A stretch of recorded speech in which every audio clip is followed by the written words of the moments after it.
জিন মহান রব্বুল আলামিনের এক বিস্ময়কর সৃষ্টি।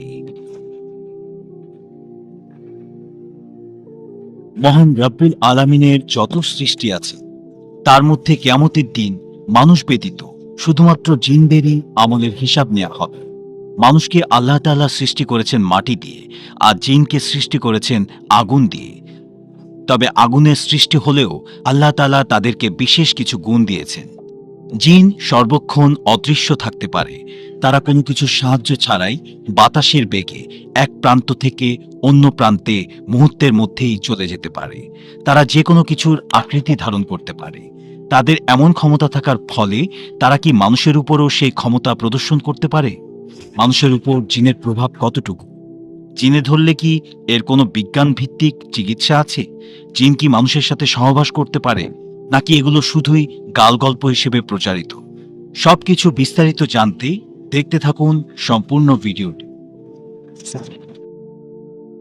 কুরআনুল কারিমে মানুষকে আল্লাহ তাআলা সৃষ্টির সেরা জীব হিসেবে আখ্যায়িত করেছে।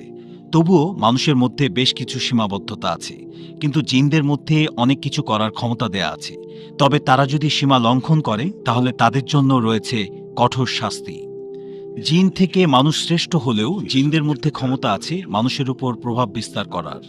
যেমন কুরআনুল কারিমে মহান রব্বুল আলামিন ইরশাদ করেন, الذين يأكلون الربا لا يقومون إلا كما يقوم الذي يتخبطه الشيطان من المس। যারা সুদ খায় তারা তার মতো দাঁড়াবে যাকে শয়তান স্পর্শ করে পাগল বানিয়ে দেয়।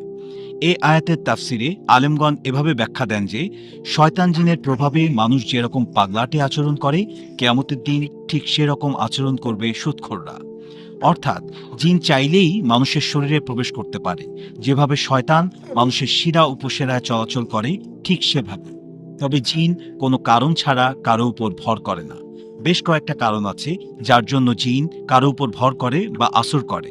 কারণগুলো হচ্ছে: প্রেম, কোনো পুরুষ জিন কোনো নারীর প্রেমে পড়ে যায়, অথবা কোনো নারী জিন যদি কোনো পুরুষের প্রেমে পড়ে যায় তাহলে জিন তার ওই প্রিয় মানুষটির উপর ভর করে। কোনো মানুষ যদি কোনো জিনের প্রতি জুলুম অত্যাচার করে বা কষ্ট দেয় তাহলে অত্যাচারিত জিনটি সেই মানুষের উপর চড়াও হয়। যেমন জিনের গায়ে আঘাত করলে, তার গায়ে গরম পানি নিক্ষেপ করলে, কিংবা তার খাদ্য নষ্ট করে দিলে জিন সেই মানুষটির উপর চড়াও হয়। অনর্থক জুলুম অত্যাচার করার জন্য জিন মানুষের উপর চড়াও হয়।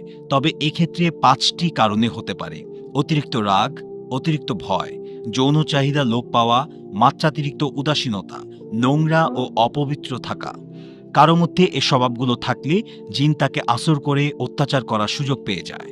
এছাড়া গায়েবীভাবেও জিন মানুষের অনিষ্ট করে থাকে, যেমন তাবিজ করে এবং বান মেরে। যদি কোনো জিন কোনো মানুষের প্রতি দুর্বল হয়ে যায়, অর্থাৎ তার প্রেমে পড়ে, তাহলে সে ওই মানুষটার উপর ভর করে।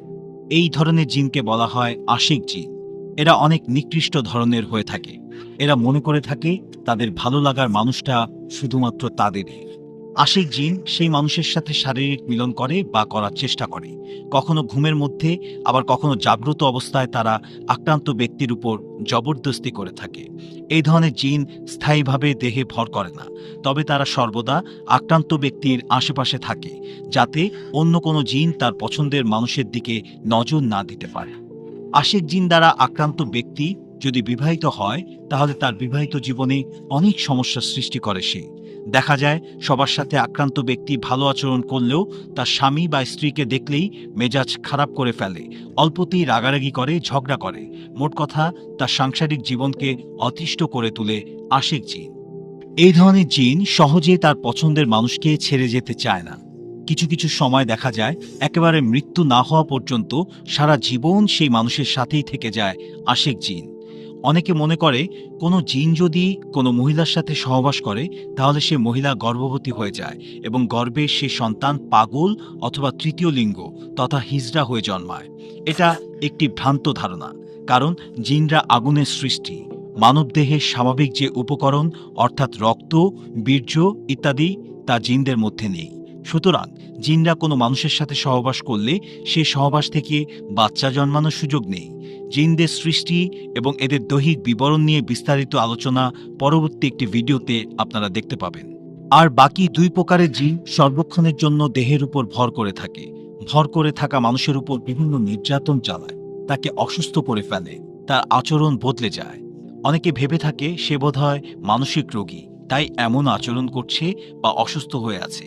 কিন্তু মানসিক রোগী এবং জিনে আক্রান্ত ব্যক্তির মাঝে বেশ কিছু পার্থক্য আছে। জিনে ধরা রোগী কিছুক্ষণের জন্য বেহুশ হয়ে যায়, মানসিক রোগী বেহুশ হয়ে পড়ে না। কখনো কখনো জিনে ধরা রোগীর মুখ থেকে ফেনা বের হয়, তাতে খিল লেগে যায়। মানসিক রোগীর মুখ থেকে ফেনা বের হয় না। জিনে ধরা রোগী প্রায় স্বপ্নে সাপ, কুকুর, বিচ্ছু, বানর, শিয়াল, ইঁদুর ইত্যাদি দেখে থাকে। কখনো কখনো স্বপ্নে দেখে সে অনেক উঁচু স্থান থেকে পড়ে যাচ্ছে। জিনে ধরা রোগীর সর্বদা ভীতু ভাব থাকে, সর্বদা তার ভয় লাগে। মানসিক রোগীর তেমন ভয় থাকে না। জিনে ধরা রোগী নামাজ পড়া, কুরআন তেলাওয়াত, আল্লাহর জিকির ইত্যাদি পছন্দ করে না, বরং এগুলো তার অস্থিরতা বাড়িয়ে দেয়। জিনে ধরা রোগী কখনো কখনো ভিন্ন ভাষা ও ভিন্ন ভঙ্গিতে কথা বলে, কিন্তু মানসিক রোগী এমন আচরণ করতে পারে না, কারণ মানসিক রোগীর চিন্তাশক্তি বিলুপ্ত হয়ে যায়। সে অন্য ভাষায় কথা বলার মতো স্থির মস্তিষ্কে থাকে না। জিনে ধরা রোগী থেকে অনেক সময় আশ্চর্যজনক বিষয় প্রকাশ হয়ে থাকে, যেমন অল্প সময়ে সে বহু দূরে চলে যায়, গাছে উঠে সরু ডালে বসে থাকে ইত্যাদি। জিনে ধরা রোগীর উপর যখন জিন চড়াও হয়, তখন ক্যামেরা দিয়ে তার ছবি তুললে ছবি ধোয়ার মতো অস্পষ্ট হয়ে যায়, স্পষ্ট হয় না। দেখা গেছে আশেপাশের সকলের ছবি স্পষ্টভাবে উঠেছে, কিন্তু রোগীর ছবিটি ধোয়াচ্ছন্ন। এটা কারো কারো নিজস্ব অভিজ্ঞতা। মনে রাখতে হবে, অভিজ্ঞতা সর্বদা একরকম ফলাফল নাও দিতে পারে। জিনে ধরা রোগী এবং মানসিক রোগীর মধ্যে এত পার্থক্য থাকা সত্ত্বেও অনেক আধুনিক এবং শিক্ষিত বিজ্ঞানমনস্ক ব্যক্তি জিনের অস্তিত্ব এবং প্রভাব অস্বীকার করে, কারণ বিজ্ঞান এখনও জিনের রহস্য উদ্ঘাটন করতে পারেনি। একজন মুসলমান হিসেবে অবশ্যই বিজ্ঞানের চেয়ে কোরআন ও হাদিসের আলোচনাকে অগ্রাধিকার দেয়া আমাদের কর্তব্য। কেননা বিজ্ঞান সর্বদা পরিবর্তনশীল। বিজ্ঞান আজ যা বলছে, আগামীকাল তার থেকে ভালো কিছু পেলে গতকালের থিওরিকে ছুঁড়ে ফেলে দিচ্ছে। কিন্তু কোরআন শাশ্বত। আজ থেকে 1400 বছর পূর্বে যেভাবে পৃথিবীতে আগমন করেছে, কিয়ামত পর্যন্ত সেভাবেই কোরআন থাকবে। এর কোনো পরিবর্তন, পরিমার্জন বা পরিবর্ধন হবে না। সেই কোরআনে মহান রব্বুল আলামিন জিনদের ব্যাপারে আলোচনা করেছেন, জিনদের নামে একটি সূরা নাজিল করেছেন। قل أوحي إلي أنه استمع نفر من الجن فقالوا إنا سمعنا قرآنا عجبا। অনিষ্ট করার জন্য জিন চাইলেই যে কারো উপর ভর করতে পারে, তবে আপনি চাইলে জিনের অনিষ্ট থেকে নিজেকে নিরাপদ রাখতে পারেন। জিন কারো উপর ভর করলে সাধারণত কোরআন এবং হাদিসে বর্ণিত বিভিন্ন দোয়া কালামের ভিত্তিতে ঝাড়ফুঁক দেওয়ার প্রথা প্রচলিত আছে সমগ্র বিশ্বে, এবং এগুলো বেশ কার্যকরী।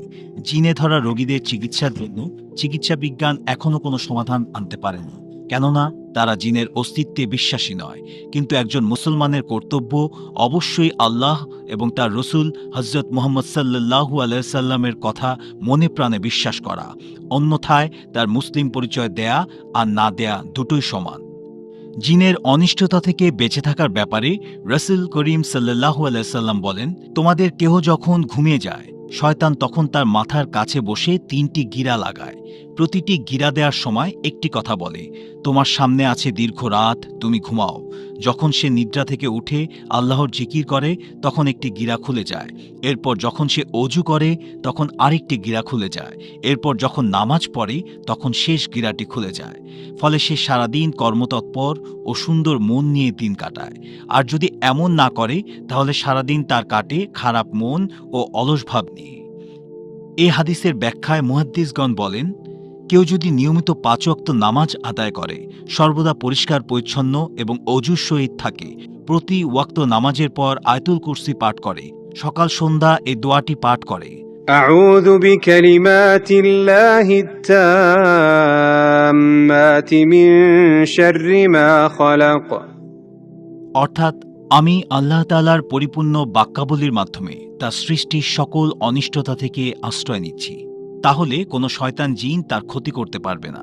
এছাড়া কখনো কোনো গর্তে পেশাব পায়খানা না করা, ছোট বাচ্চাদের সন্ধ্যার পরে বাহিরে না নেয়া, বাথরুমে প্রবেশের পূর্বে দোয়া পড়া, সহবাসের পূর্বে দোয়া পড়া, এ সমস্ত কাজ মেনে চললে বদ জিনের আসর থেকে রক্ষা পাওয়া যাবে ইনশাআল্লাহ। জিন সৃষ্টির ইতিহাস, জিনদের অস্তিত্বের বৈজ্ঞানিক ব্যাখ্যা এবং জিনদের আকার আকৃতি নিয়ে আরও ভিডিও আসবে। চ্যানেলটি সাবস্ক্রাইব করে বেল বাটন চালু করে রাখুন।